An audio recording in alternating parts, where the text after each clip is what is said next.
أفحسبتم أنما خلقناكم عبثا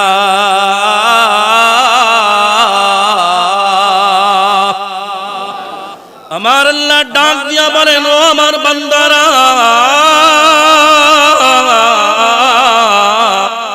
আমি আল্লাহ তাআলা কি তোমাদেরকে অনর্থক বানিয়েছি?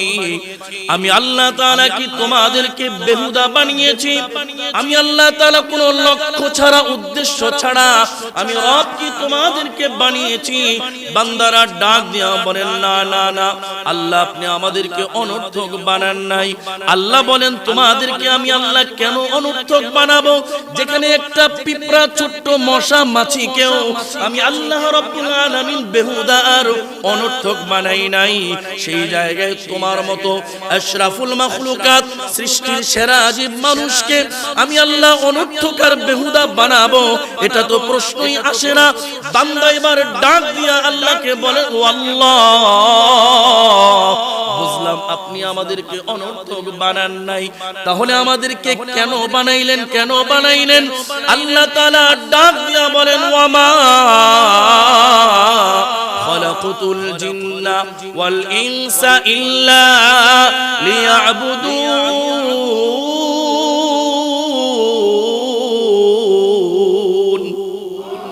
আল্লাহ তাআলা বলেন, ও দুনিয়ার মানুষেরা, আমি আল্লাহ রাব্বুল আলামিন মানুষ এবং জিন জাতিকে সৃষ্টি করেছি।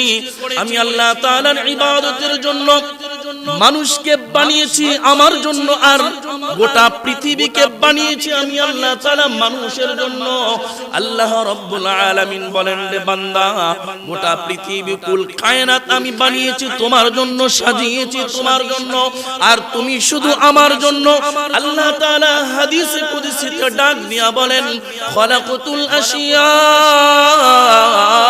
আলি আজালিক, ও বনি আদম, গোটা পৃথিবী কুল কায়নাত তোমার জন্য আমি আল্লাহ তাআলা সাজিয়েছি, বানিয়েছি, সবকিছু তোমার জন্য সৃষ্টি করেছি। ও খালাকুতুকা লি,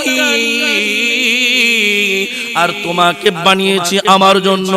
সারে দুনিয়া তেরে লিয়ে, তু সির্ফ মেরে লিয়ে, গোটা পৃথিবী তোমার জন্য, তুমি শুধু আমার জন্য। আসমান, জমিন, গ্রহ, নক্ষত্র, এই যে ফল ফসল ফলাদি, স্ত্রী সন্তান, ধন সম্পদ, সবকিছু গোলাম তোমার জন্য, তুমি শুধু আমার জন্য।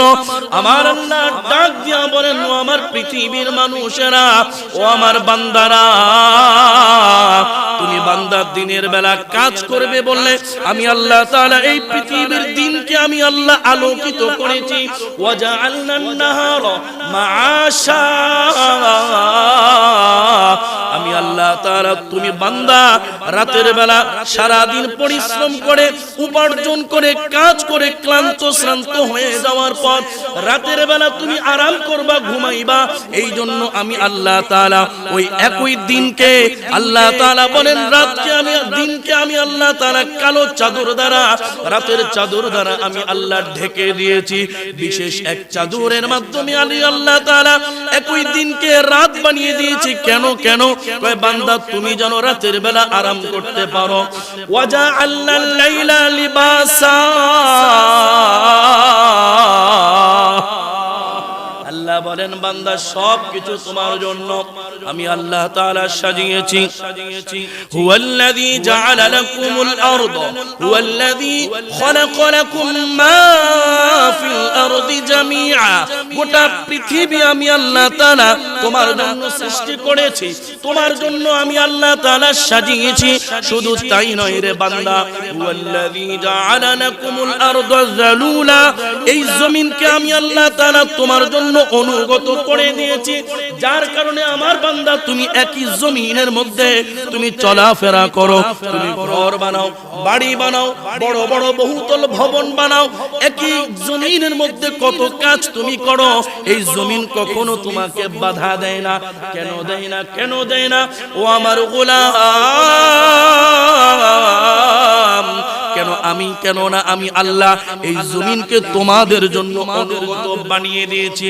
কুল হুয়াল্লাযী যারাআকুম ফিল আরদি ওয়া ইলাইহি তুহশারুন। আল্লাহ বলেন, রে বান্দা, গোটা পৃথিবীময় আমি আল্লাহ তাআলা তোমাদেরকে বিস্তীর্ণ করে গোটা পৃথিবীতে আমি আল্লাহ তাআলা তোমাদেরকে ছড়িয়ে দিয়েছি। শুধু তাই না বান্দা, সব তোমাদের জন্য। ওয়াল খাইলা ওয়াল বিগালা ওয়াল হামিরা লিতারকাবুহা ওয়া যিনা। আমি আল্লাহ তাআলা তোমাদের জন্য সৃষ্টি করেছি গাধা, ঘোড়া, খচ্চরকে তোমাদের যানবাহন হিসেবে আমি আল্লাহ তাআলা সৃষ্টি করেছি। ওয়া যিনা, আর তোমাদের সৌন্দর্যের উপকরণ হিসেবে আমি আল্লাহ তাআলাই এগুলোকে বানিয়েছি। না না, শুধু তাই না বান্দা, যুইনা লিন্নাস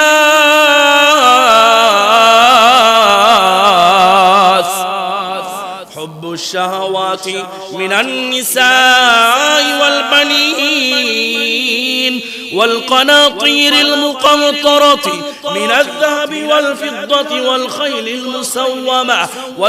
المسومة والأنعام والحرث। আল্লাহ রাব্বুল আলামিন ডাক দিয়া বলেন, ও আমার বান্দারা, নারীর প্রতি সৌন্দর্য, সন্তানাদির প্রতি সৌন্দর্য, ধন সম্পদের প্রতি আকর্ষণ, ফল ফসলের প্রতি আকর্ষণ, চতুষ্পদ জন্তু জানোয়ারের প্রতি আকর্ষণ আমি আল্লাহ তাআলাই তোমাদেরকে দিয়েছি। এই সব আমি আল্লাহ তাআলা লিন্নাস, মানুষের জন্য বানিয়েছি। আল্লাহ রাব্বুল আলামিন ডাক দিয়া বলেন, শুধু তাই না রে বান্দা, ওয়াযাল্লালনাহা লাহুম ফামিনহা রাকুবুহুম ওয়া মিনহা ইয়াকুলুন। আল্লাহ বলেন, আমি আল্লাহ রাব্বুল আলামিন চতুষ্পদ জন্তুকে তোমাদের অধীনস্থ করে দিয়েছি। তাই তো চতুষ্পদ জন্তুদেরকে তোমরা কোনোটাকে কোনোটার উপরে তোমরা বাহন হিসেবে চড়ো, আবার মাঝে মধ্যে যেটা তোমাদের খাওয়ার উপযুক্ত ওই প্রাণীদেরকে তোমরা খাও, ভক্ষণ করো, জবাই করো। কখনো ওই প্রাণীগুলো তোমাদেরকে বাধা দেয় না। কথা বলেন না, আমি আপনি হাতির উপরে বাহনের হিসেবে চড়ি কি চড়ি না? হাতি কখনো বাধা দেয়? না না, হাতি বাধা দেয় না। ঘোড়ার উপরে আমি আপনি চড়লেও ঘোড়া আমাকে আপনাকে বাধা দেয় না। কয় এগুলো চড়ার জন্য বাহন হিসেবে আল্লাহ বানিয়েছেন। আল্লাহ রাব্বুল আলামিন বলেন, ও আমার বান্দারা, আবার আমি আল্লাহ তাআলা এই যে দেখো গরু সৃষ্টি করেছি আমি আল্লাহ তাআলা, ছাগল, ভেড়া, বকরি, উট আমি আল্লাহ তাআলা সৃষ্টি করেছি। তোমার আবার যখন মনে চায় উটের উপরে চড়ো বাহন হিসেবে, আবার কখনো কখনো এই উটকে তুমি ভক্ষণ করো, জবাই করে খাও। বাবারে ঠিক না বেটা? উট কখনো বাধা দেয়? এত বিশাল উট দেখেন না কিভাবে একটা ছোট্ট ধারালো ছুরি দিয়ে এভাবে জবাই করে। একটা উট চাইলে লাথি দিয়ে তার মেরেও ফেলতে পারে, কিন্তু আল্লাহ তাআলা চতুষ্পদ জন্তুকে, গোটা পৃথিবীর কুল কায়নাতকে আমাদের জন্য যেহেতু সৃষ্টি করেছেন, এই জন্য এই এত শক্তিশালী পাওয়ারফুল এই জন্তু জানোয়ারগুলোকে আমাদের অধীনস্থ করে দিয়েছেন। যার কারণে আমরা মনে চাইলে এটার উপরে চড়ি বাহন হিসেবে, আবার মনে চাইলে জবাই করে ভক্ষণ করি, খাই। কথা বলেন ঠিক না বেঠা? এগুলো আমাদেরকে বাধা দেয় না। কেন? এই জন্তু জানোয়ারকে আমাদের অধীনস্থ করে দিয়েছেন কে? আল্লাহ রাব্বুল আলামিন। আল্লাহ তাআলা বলেন, বান্দা, কায়নাতের যাররা যাররা সব তোমার জন্য। সব তোমার কার জন্য? আমার জন্য, আপনার জন্য, আমাদের জন্য। বান্দা, তুমি শুধু আমার জন্য। সুবহানাল্লাহ, সুবহানাল্লাহ। এই গোটা পৃথিবী সব তোমার জন্য বানিয়েছে। তুমি এগুলো ভক্ষণ করবা, খাইবা, জমিনের মধ্যে চলবা, হালাল যে জিনিস সেগুলো ভক্ষণ করবা। এগুলো সব তোমার জন্য। নদীর মাছ আমি আল্লাহ তোমার জন্য সৃষ্টি করেছি, গাছের ফল তোমার জন্য, ক্ষেতের ফসল তোমার জন্য, আসমানের পাখি হালাল যেগুলো তুমি ধরে খেতে পারলে এগুলো তোমার জন্য। তোমার জন্য আমি আল্লাহ তাআলা বানিয়েছি, এগুলো সৃষ্টি করেছি। কেন? তুমি আমার ইবাদত করো, আমার গোলামি করো। তুমি আমার, আর আমি তোমার জন্য। তুমি শুধু আমার, আর পৃথিবী সব তোমারে দিয়ে দিলাম। যাও, তুমি শুধু আমার জন্য হয়ে যাও, আর আমার পুরো পৃথিবী তুমি নিয়ে নাও। সুবহানাল্লাহ, সুবহানাল্লাহ। পুরো পৃথিবী তুমি নাও, ভক্ষণ করো, কোনো সমস্যা নাই। এবার আমরা আল্লাহকে প্রশ্ন করলাম, আল্লাহ বুঝলাম আপনি আমাদেরকে ইবাদতের জন্য বানাইছেন, যেহেতু ইবাদতের জন্য আমাদেরকে বানিয়েছেন, ইবাদত আমাদেরকে করতেই হবে। তবে প্রশ্ন, যদি আমরা ইবাদত করি লাভ কি? আমরা ইবাদত যদি করি তো কি হবে? আমরা ইবাদত করলে হবেটা কি? কেন ইবাদত করব? এটা আল্লাহর কাছে আমাদের প্রশ্ন। কার কাছে প্রশ্ন? তো আল্লাহ বলেন, ইয়া আইয়ুহান নাস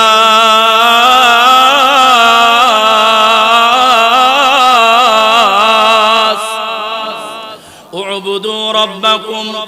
আল্লাহ রাব্বুল আলামিন গোটা পৃথিবীর মানুষকে সর্বপ্রথম কোরআনুল কারীমের মধ্যে ডাক যেটা দিয়েছেন, ইয়া আইয়ুহান নাস, ও মানব সম্প্রদায়।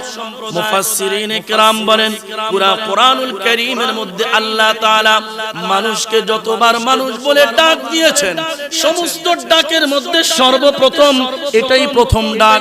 আল্লাহ বলেন, ইয়া আইয়ুহান নাস, ও মানব সম্প্রদায়, উবুদু রাব্বাকুম, তোমরা তোমার রবের ইবাদত করো। কি বলতেছেন আল্লাহ? তোমরা তোমাদের রবের ইবাদত করো। উবুদু রাব্বাকুমুল্লাযী খালাকাকুম ওয়াল্লাযীনা মিন ক্বাবলিকুম, যেমনি ভাবে তোমাদের পূর্ববর্তীরা, তোমার বাবা, তোমার দাদা, তোমার পরদাদারা ইবাদত করেছেন, আমি আল্লাহ তোমাদেরকে সৃষ্টি করেছি, তাদেরকেও সৃষ্টি করেছি। আল্লাহ বলেন, তোমাদের পূর্ববর্তী বাবা, দাদা, পরদাদা, তাদেরকেও আমি আল্লাহ সৃষ্টি করেছি, তোমাদেরকেও সৃষ্টি করেছি আমি আল্লাহর ইবাদতের জন্য। যদি তোমরা আমি আল্লাহ রাব্বুল আলামিনের ইবাদত করো, তাহলে প্রশ্ন করেছিলাম কি লাভ? আল্লাহ বলেন, লাভটা হইল এইটা, লাআল্লাকুম তাত্তাকুন, তাহলে তোমরা মুত্তাকি হয়ে যাইবা। সুবহানাল্লাহ, সুবহানাল্লাহ। প্রশ্ন, আল্লাহ কেন বানাইছেন? অনর্থক বানিয়েছেন? কয় না, না, অনর্থক বানাই নাই। কেন বানিয়েছেন? ইবাদত করার জন্য। কেন করব ইবাদত? লাআল্লাকুম তাত্তাকুন, যাতে তুমি হতে পারো মুত্তাকি। এবার আল্লাহকে আরো একটু আগে বেরে প্রশ্ন করি, আল্লাহ বুঝলাম আপনার ইবাদত করব, ইবাদত করলে মুত্তাকি হব, আর আমি যদি মুত্তাকি হই তাহলে আমার লাভ কি, ফলাফল কি? আমার আল্লাহ ডাক দিয়া বলেন, ওয়াসিক الذين اتقوا ربهم إلى الجنة زمرا। আল্লাহ তাআলা বলেন, বান্দা তুমি ইবাদত করবা, মুত্তাকি হইবা, কিয়ামতের ময়দানে তুমি দাঁড়াইবা। ওই কিয়ামতের ময়দান থেকে সরাসরি আমি আল্লাহ তাআলার হুকুমে তুমি মুত্তাকি, সরাসরি তুমি জান্নাতে ঢুকে যাইবা। এবার আল্লাহ তাআলা বলেন, বান্দা শুধু তাই না, হাত্তা ইযা জাউহা ওয়া ফুতিহাত আবওয়াবুহা ওয়া ক্বালা লাহুম খাযানাতুহা সালামুন আলাইকুম তিবতুম ফাদখুলুহা খালিদিন। আল্লাহ বলেন, রে বান্দা, তুমি মুত্তাকি জান্নাতের জন্য কিয়ামতের ময়দানে এসে দাঁড়াইবা। ওই যে কিয়ামতের ময়দানে এসে দাঁড়ানোর সাথে সাথে দলে দলে ওই যে আল্লাহ রাব্বুল আলামিন বলেন, তুমি মুত্তাকি হওয়ার কারণে, মুত্তাকির সম্মানার্থে আমি আল্লাহ তাআলার 8টা জান্নাত তোমার জন্য একসাথে খুলে দেওয়া হবে। সুবহানাল্লাহ। আর ওই 8টা দরওয়াজা, 8টা জান্নাতের দরওয়াজা থেকে সমস্ত ফেরেশতারা তোমাদেরকে অভিবাদন জানাতে থাকবে, সম্বোধন করতে থাকবে, অভিবাদন জানাবে আর বলবে, সালামুন আলাইকুম, আসসালামু আলাইকুম ওয়া রাহমাতুল্লাহ। আল্লাহর পক্ষ থেকে আপনাদের প্রতি শান্তি বর্ষিত হোক। আসেন, আসেন, আসেন, ফাদখুলুহা তিবতুম, আপনারা দুনিয়াতে ভালো ছিলেন, আপনারা সুখে ছিলেন, আপনারা এই জায়গার মধ্যে সুখে থাকবেন, ভালো থাকবেন। শেষ পর্যন্ত বুঝি জান্নাতে চলেই আসলেন। সুবহানাল্লাহ, সুবহানাল্লাহ। শেষ পর্যন্ত কই চলে আসলেন? ফেরেশতারা সালাম দিয়া মুত্তাকিদেরকে কি বলবে? শেষ পর্যন্ত জান্নাতে চলে আসলেন। এত কষ্ট, এত মেহনত, নামাজ, রোজা, হজ, যাকাত, রমজান মাসের রোজা রাখলেন, কষ্ট করলেন, এত কষ্ট কইরা এত কিছু করার পর শেষ পর্যন্ত বুঝে জান্নাতে চলে আসলেন। আলহামদুলিল্লাহ বলেন, আলহামদুলিল্লাহ বলেন। জান্নাতে যেতে চাই কারা কারা?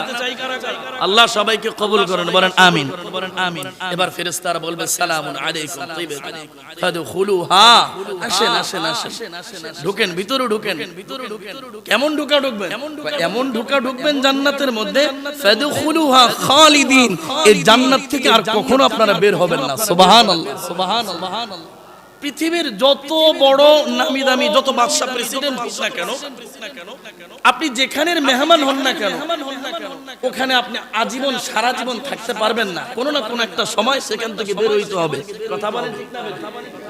আমার আল্লাহ বলেন বান্দা, অন্য আয়াতের মধ্যে আল্লাহ বলেন ইন্নাল্লাযীনা আমানু ওয়া আমিলুস সালিহাত কানাত লাহুম জান্নাতুল ফিরদাউসিন নুজুলা, যারা ঈমানদার হবে, যারা আমলে সালেহ করবে, নেক আমল করবে, রমজান মাসের রোজা রাখবে, 5 ওয়াক্ত নামাজ পড়বে, হজ তার উপরে ফরজ হলে হজ করবে, যাকাত ফরজ হলে যাকাত দিবে। আল্লাহ বলেন বান্দা, এই সব গোলামি ইবাদত যদি করতে পারো, নেক আমল করতে পারো, ঈমানকে মজবুত করতে পারো, তুমি আমি আল্লাহ তাআলার এমন মেহমান হইবা, শুধু সাধারণ মেহমান না, আমি আল্লাহ তাআলা হব তোমার জন্য অনন্তকালের মেজবান, আর আমি অনন্তকালের মেজবান আল্লাহর, তুমি হইবা অনন্তকালের মেহমান। সুবহানাল্লাহ সুবহানাল্লাহ। দুনিয়ার সিস্টেম হচ্ছে একজন মেহমান একটা বাড়িতে আসলে একদিন, 2 দিন, সর্বোচ্চ 3 দিন পরিপূর্ণ মেহমানের কদর পাবে, সম্মান পাবে।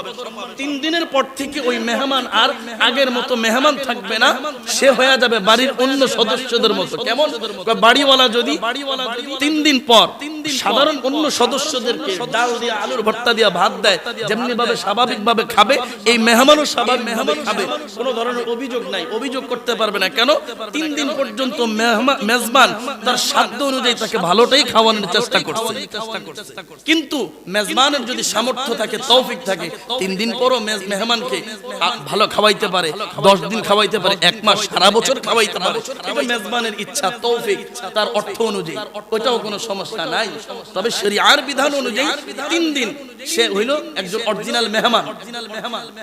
কিন্তু আল্লাহ বলেন বান্দা আমার, এই জান্নাতের মধ্যে যে তুমি আসবা 1 দিন 2 দিনের জন্য নয়, আমি আল্লাহ অনন্তকালের মেজবান, আর তোমরা হবা আমি আল্লাহর অনন্তকালের মেহমান। সুবহানাল্লাহ সুবহানাল্লাহ। তোমাদেরকে কখনো বের করা হবে না, সেখান থেকে বের হইবা না যে শেষ সময় শেষ, চলে যাও, আমারও টাকা ফুরায় গেছে, আমারও আর তৌফিক নেই। না না, আমি আল্লাহ তো ওয়ালিল্লাহি খাযাইনুস সামাওয়াতি ওয়াল আরদ, আসমান জমিনের খাজানার অফুরন্ত মালিক আমি। সুবহানাল্লাহ। আল্লাহর খাজানা ভান্ডার শেষ হবে? হ্যাঁ। তাহলে দেখেন আল্লাহ বলছেন বান্দা, আমি তোমাদেরকে অনর্থক বানিয়েছি? আমরা বললাম না আল্লাহ, আপনি আমাদেরকে অনর্থক বানান নাই। কেন বানিয়েছেন? আল্লাহ বলেন আমার ইবাদত করার জন্য, গোলামি করার জন্য। বান্দা বলে আল্লাহ ইবাদত আমি কেন করব? আল্লাহ বলেন লাআল্লাকুম তাত্তাকুন, যেন তুমি মুত্তাকি হতে পারো। বান্দা এবার বলছে আল্লাহ আমি যদি মুত্তাকি হই তো আমার লাভ কি? আল্লাহ বলেন আমি মুত্তাকি হইবা কিয়ামতের ময়দান থেকে দলে দলে সোজা জান্নাতে ঢুকে যাবে, জান্নাতে ঢুকে যাবে। এবার আল্লাহ বলতেছেন মুত্তাকিগুলো কিয়ামতের ময়দানে আল্লাহকে বলবে ওয়াকালুল হামদুলিল্লাহিল্লাযী সাদাকানা ওয়া'দা ওয়া আওরাসানাল আরদ নাতাবাওয়াউ মিনাল জান্নাতি হাইথু নাশা। আল্লাহ তাআলা বলেন বান্দা কিয়ামতের ময়দানে বলবে আলহামদুলিল্লাহ, সমস্ত প্রশংসা ওই আল্লাহ তাআলার, যে আল্লাহ রাব্বুল আলামিন যা যা ওয়াদা দুনিয়াতে করেছিলেন সমস্ত ওয়াদাগুলো পূর্ণ করে দিয়েছেন।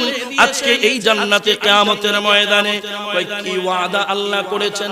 আল্লাহ তাআলার বান্দা বলবে ও আল্লাহ, আল্লাহ তাআলা বলেছিলেন দুনিয়ায়, ও আমার গোলাম তুমি যদি নামাজ পড়ো তোমার দিব জান্নাত। বান্দা তুমি যদি রমজানের রোজাগুলো ঠিক করে রাখো, তুমি যদি সুন্দরভাবে রোজাগুলো রাখো, তোমাকে এই রোজার বিনিময়ে আমি আল্লাহ নিজের হাত দিয়ে তোমারে জান্নাত দেব।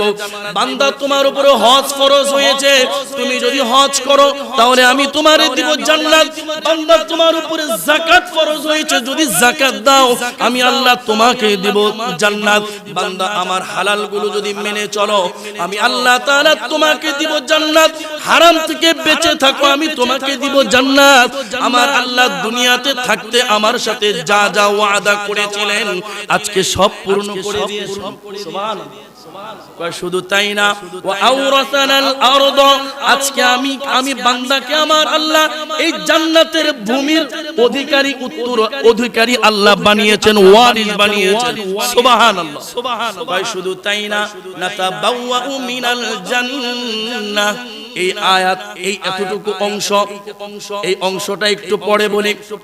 আল্লাহ তাআলা এর পরে বলেন ফানি'মা আজরুল আমিলিন, আহারে মুত্তাকি ওই আমল ওয়ালাদের প্রতিদান কতই না মজাদার সুন্দর। সুবহানাল্লাহ।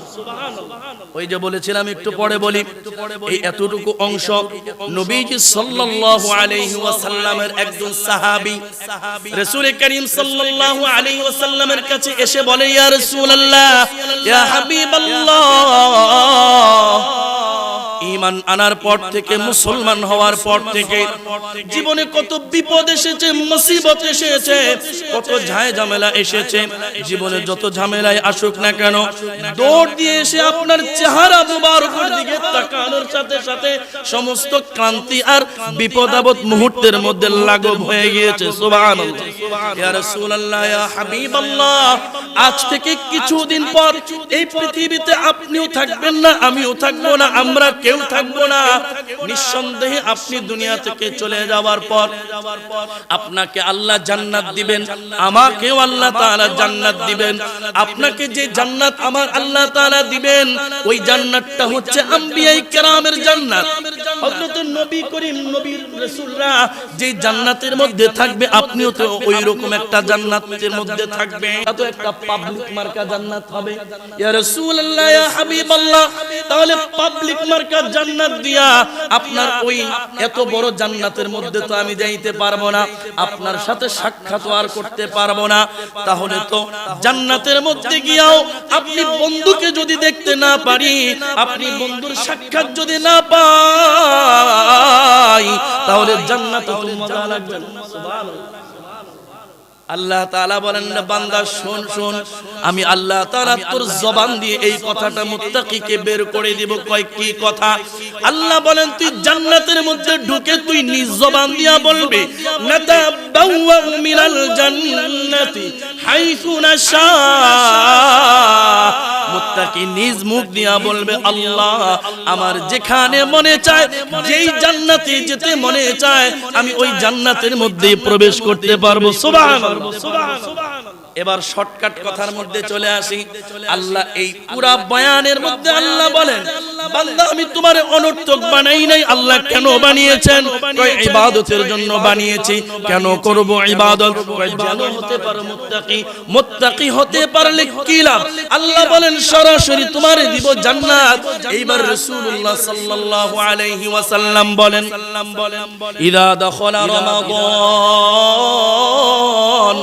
فتحت أبواب الجنة وفي رواية أبواب الرحمة وغلقت أبواب النار وسلسلة الشياطين। আল্লাহ রাসূল সাল্লাল্লাহু আলাইহি ওয়াসাল্লাম বলেন, ও আমার উম্মতেরা, মাহে রমজান যখন আসবে, রমজান তোমাদের সামনে চলে আসবে, ইদা দাখালা রমাদান, রমজান আসার সাথে সাথে রমজানের সম্মানার্থে আমার আল্লাহ রাব্বুল আলামিন একসাথে জান্নাতের 8 দরওয়াজা খুলে দেন। সুবহানাল্লাহ। 8 দরওয়াজা আমার আল্লাহ খুলে দেন। এরপরে নবীজি বলেন, ওয়া গুল্লিকাত আবওয়াবুন নার, আর জাহান্নামের 7টা দরওয়াজা বন্ধ করে দেন। সুবহানাল্লাহ। শুধু তাই না, আল্লাহর রাসূল বলেন, ওয়া সুলসিলাতিশ শায়াতিন, আল্লাহর রাসূল বলেন সমস্ত শয়তানদেরকে আমার আল্লাহ তাআলা শিকলে আবদ্ধ করেন, শিকল দিয়া বেঁধে ফেলেন। আল্লাহু আকবার। এই জন্য আমার ভাইয়েরা, বাবারা, রমজান আসলে জান্নাতের সব দরওয়াজা খুলে যাবে, মুত্তাকি হবে, আল্লাহ তাআলা এই মুত্তাকিদেরকে জান্নাত দিবেন। কারণ রমজান এসে মানুষকে মুত্তাকি বানায়। ওই যে আল্লাহ কোরআনে বলছেন, ইয়া আইয়ুহাল্লাযীনা আমানু কুতিবা আলাইকুমুস সিয়ামু কামা কুতিবা আলাল্লাযীনা মিন ক্বাবলিকুম লাআল্লাকুম তাত্তাকুন। ঈমানদারেরা রোজা রাখো, হ্যাঁ ঈমানদাররা ইয়া আইয়ুহাল্লাযীনা আমানু কুতিবা আলাইকুমুস সিয়াম, তোমাদের উপর রমজানের রোজা ফরজ করা হয়েছে যেমনিভাবে তোমাদের পূর্ববর্তীগণের উপর রমজান রোজা ফরজ করা হয়েছে। হ্যাঁ, কেন? তোমরা যাতে লাআল্লাকুম তাত্তাকুন, মুত্তাকি হইতে পারো। তার মানে রমজান এসে আমাদেরকে কি বানাবে? মুত্তাকি বানাবে। মুত্তাকি হওয়ার জন্য রমজান আল্লাহ দিয়েছে। বলে সারা মাস রোজা রাখবা, তেলাওয়াত করবা, তাহাজ্জুদ পড়বা, জিকির আজকার করবা।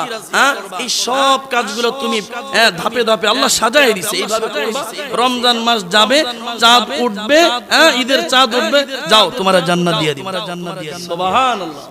আফসোসের বিষয়, রমজান মাস আসলে আমাদের মা বোনেরা, যুবক ভাইয়েরা অনেকেই এমন একটা অবস্থা হয় যে খালি বাজারে বাজারে, ঘাটে ঘাটে, হ্যাঁ বাজারে বাজারে দৌড়াইতে থাকে। মা বোনদের গহনা গাটি, জামা কাপড়, হ্যাঁ যুবক ভাইদের পাঞ্জাবি, টুপি, এরপরে জুতা, আরো যা আছে। রমজানের রোজা রাইখাও সারা দিন বাজারে বাজারে দৌড়ায়, আসে না নাই? আসে না? এমন বহু ঘটনা আছে। রমজানের রোজা রাইখা মা বোন ছোট বাচ্চা নিয়ে দৌড়াইতেছে এক দোকান থেকে আরেক দোকান, ভালো লাগে না, 10 দোকান দৌড়ে ঘুরে ঘুরে কাপড় দেখতেছে, জামা দেখতেছে, জুতা দেখতেছে। দেখে কোলের মধ্যে বাচ্চা, কিছুক্ষণ পরে তাকায় দেখে কোলের মধ্যেই বাচ্চা মারা গেছে, খবর নেই। গরমে তাপে, কথা বলেন ঠিক না বেটি? রমজান মাস আসলে তো এমন দেখা যায় মহিলাদের কারণে পুরুষরা বাজারেও ঢুকতে পারে না, এত পরিমাণ মহিলা আছে না? আমাদের এই অঞ্চলের ভবের চর বা এই সমস্ত বাজারে ঘাটে নাই, কিন্তু বাংলাদেশের অন্য অন্য জায়গায় যেমন নিউ মার্কেট বা ঢাকা শহরের বিভিন্ন বড় মার্কেট সেগুলোতে আছে। এদিকে এরকম পাওয়া যায় মাশাআল্লাহ। এদিকের মা বোনেরা অনেক ভালো। আমরা ধারণা পোষণ করি কি হবে আমার মা, আপনার বোন, বিবি, বাল বাচ্চা, আমাদের বিবিরা, হ্যাঁ যদি রমজান মাসে এই আল্লাহর ইবাদত ছাইড়া যদি খালি বাজারে বাজারে ঘাটে ঘাটে দৌড়ায়, এদের মা নাই, বাবা নাই, স্বামী নাই, ভাই নাই, এদেরকে নিয়ন্ত্রণ করার কেউ নাই। এজন্য এখন থেকেই এই ফিকিরটা করা, যাতে রমজান মাস আসছে আমাদেরকে মুত্তাকি বানানোর জন্য, আল্লাহর গোলামি করার জন্য, ইবাদত করার জন্য। বলেন ইনশাআল্লাহ এই রমজানে আমরা আল্লাহর ইবাদত করবই করব। বলেন আমরা জান্নাতি হবই হব ইনশাআল্লাহ। এই রমজানে ইনশাআল্লাহ আমরা আল্লাহর কাছ থেকে জান্নাত ইবাদতের মাধ্যমে, গোলামির মাধ্যমে নিয়ে নিব। বলেন ইনশাআল্লাহ। এটা সম্ভব, এটা না অসম্ভব নাকি? কারণ লা ইউকাল্লিফুল্লাহু নাফসান ইল্লা উসআহা। আল্লাহ কোরআনে বলেন কারো সাধ্যের বাইরে কোনো কিছু আমি চাপায়ে দেই না, যতটুকু সম্ভব অতটুকুই আমি বান্দাকে দেই। আল্লাহ পাক যতটুকু আলোচনা মুত্তাকি সম্পর্কে, রমজানকে মূল্যায়ন করা সম্পর্কে আলোচনা করলাম, এই কথাগুলোর উপর আল্লাহ আমাদের প্রত্যেককে আমল করার তৌফিক দান করুন। সকলে বলেন আমিন।